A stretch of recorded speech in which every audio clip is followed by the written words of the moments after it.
এদিকে রাজধানীর তেজগাঁও কলেজের শিক্ষার্থী সাকিব হত্যার বিচারের দাবিতে ফার্মগেট মোড়ে সড়ক অবরোধ করেন শিক্ষার্থীরা। এ সময় প্রায় 4.5 ঘন্টা যান চলাচল বন্ধ থাকে। সকালে তেজগাঁও কলেজের শিক্ষার্থীরা ক্যাম্পাস থেকে মিছিল নিয়ে এসে ফার্মগেটে এসে সড়ক অবরোধ করেন। বেলা 12টার দিকে সংবাদ সম্মেলন করে সাকিবের সহপাঠীরা জানান, যতক্ষণ না পর্যন্ত এই হত্যাকাণ্ডের বিচারের সুস্পষ্ট অগ্রগতি সম্পর্কে আইন ও স্বরাষ্ট্র উপদেষ্টা প্রেস বিজ্ঞপ্তি দিবেন, ততক্ষণ তারা অবরোধ কর্মসূচি চালাবেন। পরে দুপুর 2টায় অবরোধ স্থগিত করে আন্দোলনকারীদের একটি প্রতিনিধি দল স্বরাষ্ট্র উপদেষ্টার সাথে দেখা করতে চান। এদিকে আসামিদের আইনের আওতায় আনার জন্য অভিযান অব্যাহত আছে বলে জানায় পুলিশ।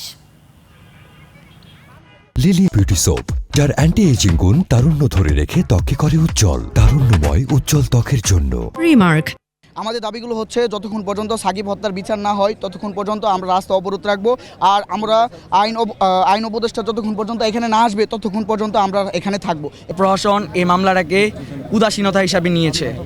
আমরা চাই অতি দ্রুত আমাদের বন্ধুর হত্যার বিচার অতি দ্রুত করা হোক, খুনিদেরকে আইনের আওতায় এনে দৃষ্টান্তমূলক শাস্তির ব্যবস্থা করা হোক। আজকে রাত্রে আমরা একজনকে অলরেডি গ্রেপ্তার করেছি। আমাদের আরও 2টি টিম বাইরে আছে। আমরা আজকে আরও কিছু গ্রেপ্তার করব।